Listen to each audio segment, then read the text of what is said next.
Hey, y'all. Welcome back to episode 11 of Higher Ground. We are excited to talk to you today about neurodiversity and K12 leadership. And I'm Josh. And Christina, nice to see you again, Josh. Nice to see you. I'm really excited to have our guest, David Flink, on later in the episode. But I know our topic today is neurodiversity, which, I mean, you could do volumes, right? This is not a short podcast necessarily. But what are some things you think that folks that are hiring people need to be aware of to ensure they're not biasing against those that might be neurodiverse or different in the hiring process? Yeah, and I think we've been talking about diversity of all types, right? And what does it look like to have, I always think about Captain Planet, right? Like bringing all of the powers together creates magic. But I think it is having the variety of viewpoints, the variety of ways that people think about problems and approach problems mean that you avoid groupthink and you also avoid the pitfalls of starting a project, getting halfway done, and then realizing like, we didn't think about X and we didn't think about Y stakeholder. So I think that the value is there. What have you been seeing in your hiring processes? Yeah, I mean, one quick personal anecdote. We did a few years ago, we did roundtables with different folks in the organization that identified different ways just to hear about their experiences at Agility. And the most illuminating for me, to be perfectly honest, was the neurodiverse roundtable. You know, folks self-identified, but to hear from them different ways in which we were supporting different people in our organization and ways in which we weren't, right? Or that we weren't even thinking about, you know? And I think that it's a two-way street. I think there's so much that someone that thinks differently and has different perspectives and different frames, so much they can bring to the table for us. And it's also incumbent on us as hiring managers and others to ensure that our process is free from bias, but also ensure that our everyday work isn't done in a way that's just focusing on what the neurotypical person would expect. Small example, someone on my team who's dyslexic said, Christina, you like to show slides and talk over them. I can't do that. I need to read things in advance, or I need to have time to read it and process it myself. Like that shifting is too much for me, right? Or different colors that we needed to use or different fonts we needed to use in how we presented information. Or someone who needs to be able to take a break in the middle of the day, so having back-to-back meetings doesn't work for them, right? So there's a number of different things that we can do as hiring managers as we're designing processes and as leaders as we're managing people. And the flip side is there's so much benefit, and I know David will talk about this in our conversation, to gain from having a truly diverse workforce in our organizations. Yeah, it's been interesting. I, as you know, just kind of started doing searches on my own, no background, so kind of a blank slate.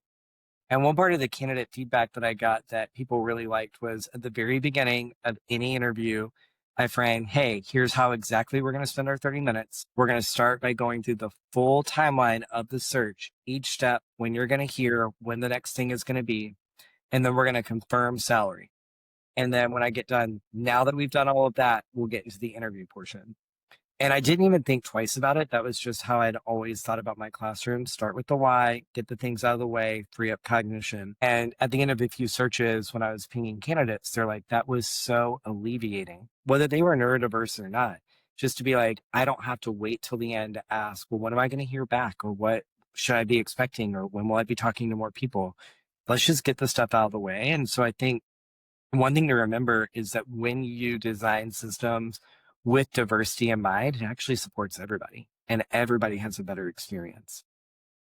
And being competency-based is so important. And I say this all the time, but there are just so many times where you get off the phone with someone in a phone interview. Like, that was a great interview. I should definitely send them to the client. And then, but you sit down with a rubric and you sit down with the notes that you took or the transcript of your conversation, and you realize I had a great conversation, but I did not get the evidence I need. And I think that's particularly true if we're relying on heuristics of affinity bias or friendliness or things that bias against often folks that might be neurodiverse. And so I think that it just underscores even more the importance of thinking through this as we're doing hiring, that just like you said, having structures that benefit everyone. And structures that particularly benefit those who are a little different than the neurotypical will benefit everyone even more.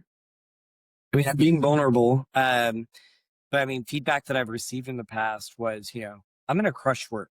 I'm going to be a chief of staff. We're going to get the ball across the goal line. Things are going to happen. But every manager I've ever had has said, I've had people approach me and say, Josh said X. I know he didn't mean anything by it, right? But like, he said X, it made me think why. I'm giving him the benefit of the doubt. And it was something I've always had to be on high alert for of like, don't say anything, don't say anything, don't say anything, don't say anything.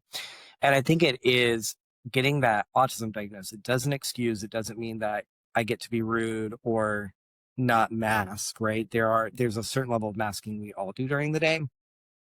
But I think the more that we can continue to talk about this topic, the more that we are able to help make sure people know, like, oh no, Josh said X. He really didn't mean it. I should just tell him, hey, don't say that. And that's always been so helpful when people are like, hey, that kind of came across rude. I'm like, not my intent, right? No, that's the impact, but really helpful. So I'm excited to hear from David. Do you want to tee up what y'all will be talking about today? Yeah, I mean, David Flink is the CEO and founder of the Neurodiversity Alliance. He's been doing this work for 25 years, I think, since he himself left college as a neurodiverse student and was trying to think about how he could support other peers and eventually others brought more broadly in industries and organizations, and how to set up neurodiverse folks for success and creating peer-to-peer networks for people who identify as neurodiverse. So I'm very excited to talk with him about what this means for education, what this means for the workforce, and what this means for how we're supporting people of all types in the broader industries today. You better believe that I will be listening. And so I'm really excited for people to stay tuned. And we'll see everybody next week for episode 12. Thanks so much, Josh. Take care. Bye.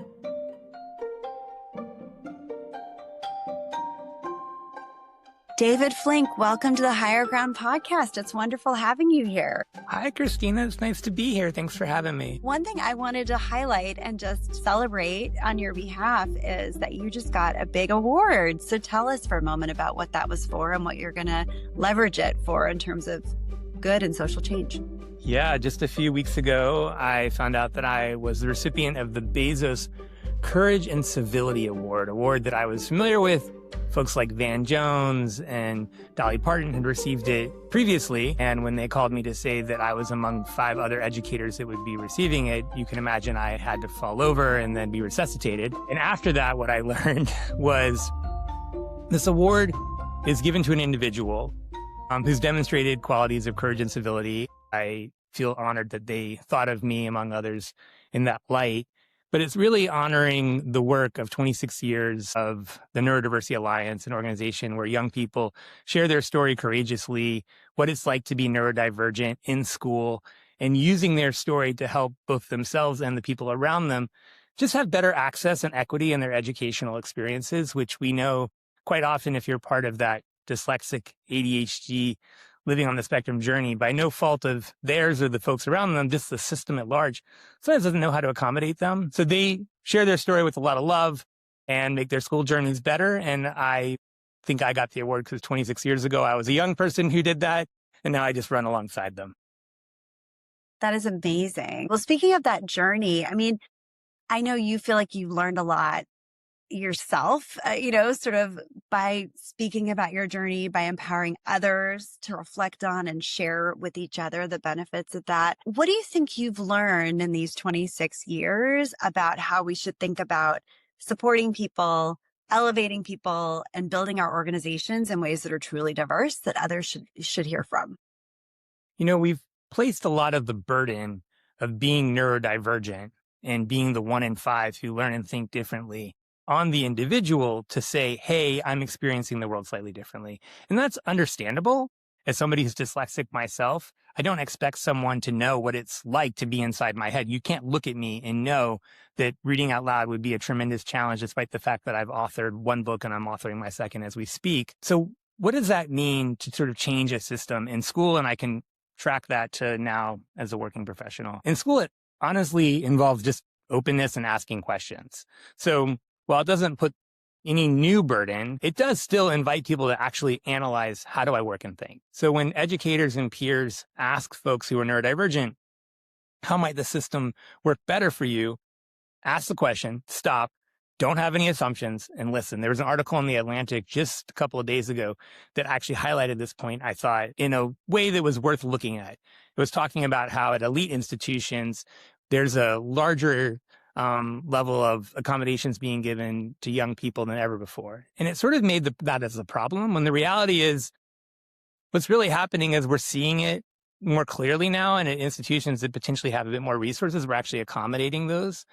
What I actually see happening in the workplace, and really where I have actually spent the last 2 decades of my time, and I know kind of the focus of your work in this podcast, I'm sure many people listening, how do we accommodate talent when folks get out of school? They're so neurodivergent. 1 in 5 people bring a set of talents and gifts to the workplace that you can't necessarily see looking at them. And it starts with the same question that I invite educators and students to ask, which is like, how does this world work for you and how can we make it better? It also involves asking folks, where do you see some of your innate talents that come from those experiences, not just focusing on the deficits?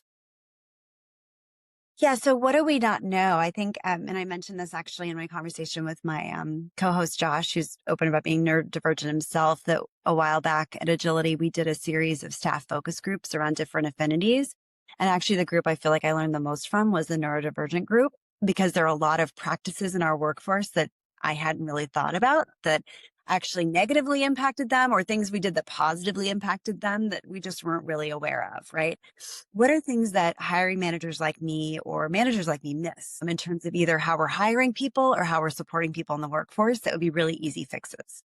So I think it's worth breaking down. There's about 7 talents that neurodivergence folks tend to optimize for that are good for business. I'm not going to go through all 7 because this would be a very long podcast, but I can talk about a few of them if you want. So there's an understanding of there's some talents that are good for your business that they over-index in the neurodivergent brains. Now, if you know one neurodivergent brain, you know one neurodivergent brain. So it's not all of them all the time, but it is some set of those things.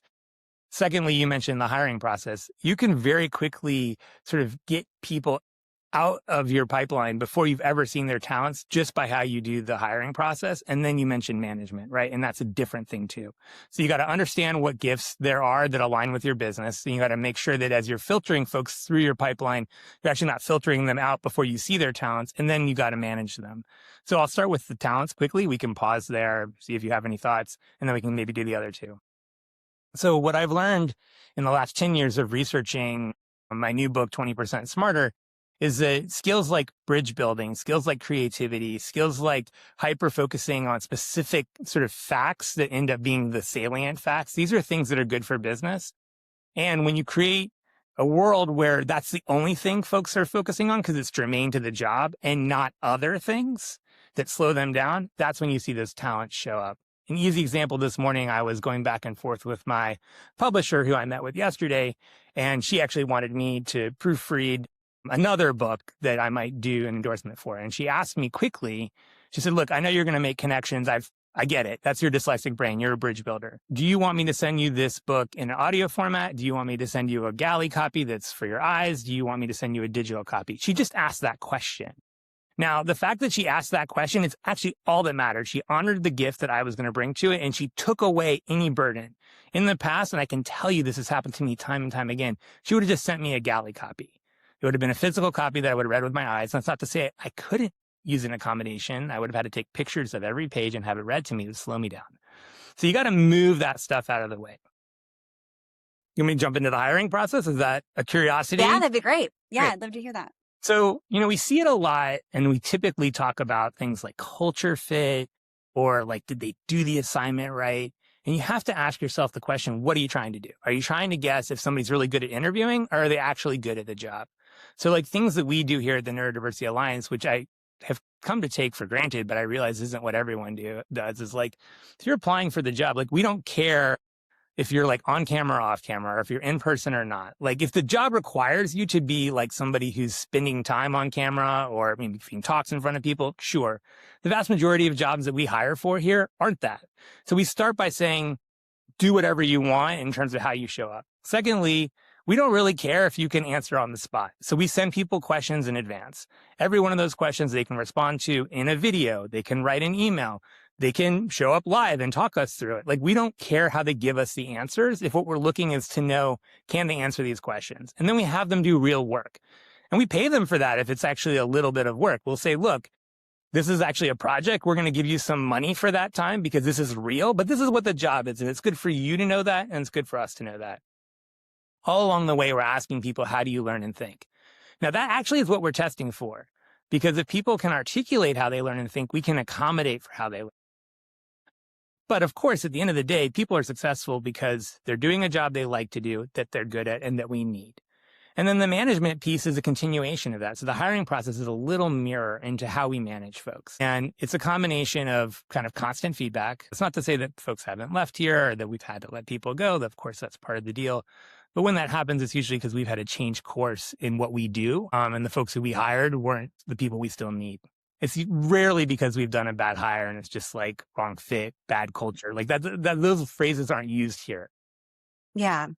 What I love about what you're saying is one of the things that we're always talking to clients about and folks in the field, which is how are we truly inclusive and how are we ensuring that we're using competencies and what's actually required to get the job done and how we select people.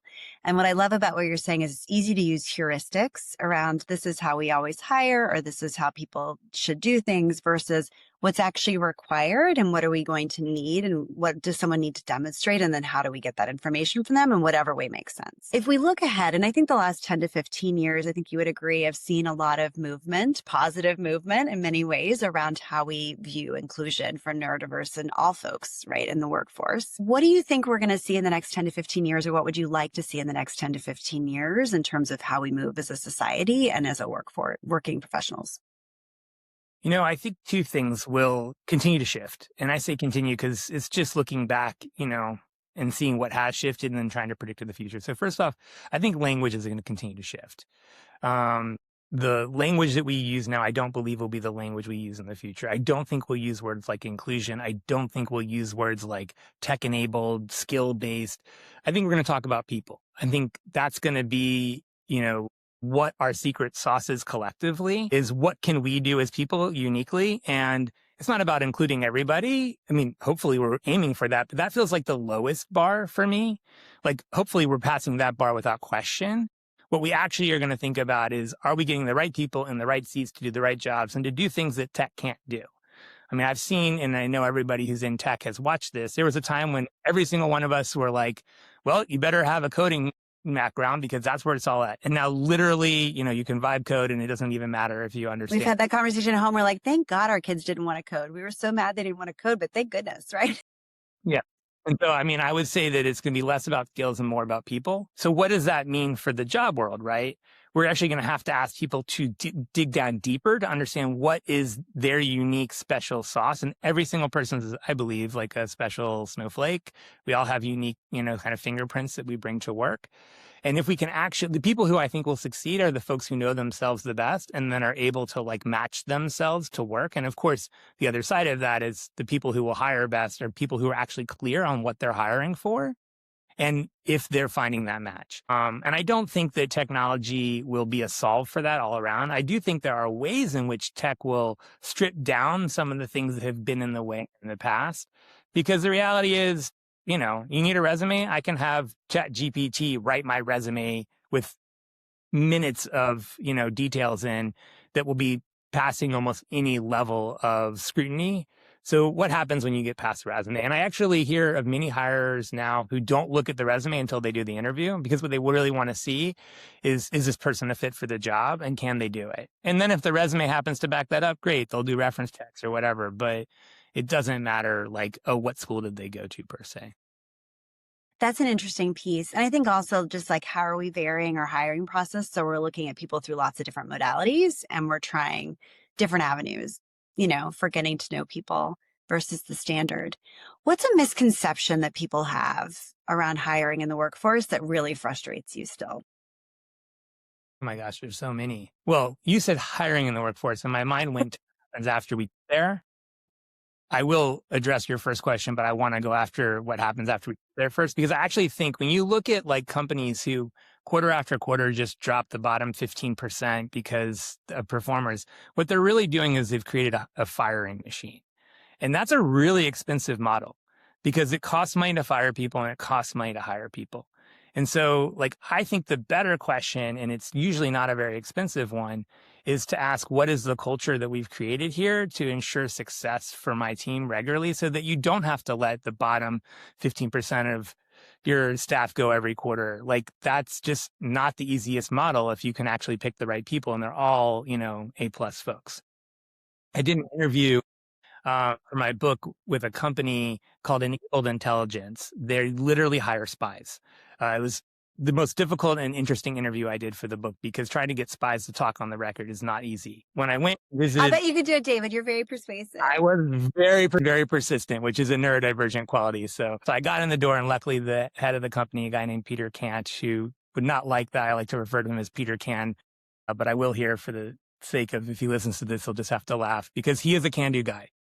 And what I saw at his company, he over-indexes in hiring folks who are neurodivergent. More than half his staff is neurodivergent. And you can't tell who is or who isn't, but he has a rule there that he calls the LeBron James rule.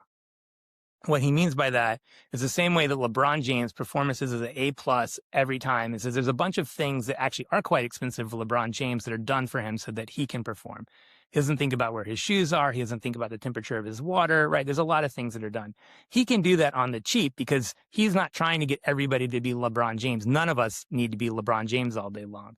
He does hire incredible people, but he creates an environment so that if you want to be in a dim room or a bright room, you can. If you want to show up at 4 a.m. or not show up at all and work from home or come at midnight, you can. A lot of what his folks are doing are literally decoding tranches of data that tell us like where a Ukrainian MiG is disguised as like a Russian MiG in the middle of a data field that none of us could understand, but these incredible people that can. And the LeBron James rule feels like the kind of rule that all of us can follow. It's the kind of thing where all of us can say at low expense, why are we so obsessed about, when and how people check in or whether they're on camera when that's actually not the best way to decide if they can get the job done? Now, there are times when that stuff matters and he focuses on that too, but he's very specific about it. So that's like the kind of culture we can all create. He's actually created the future. When I visited his office, let me tell you, it did not look like some of the tech companies that I visited that do a great job and give you wonderful lunches and all that stuff. That's not what his employees are requesting.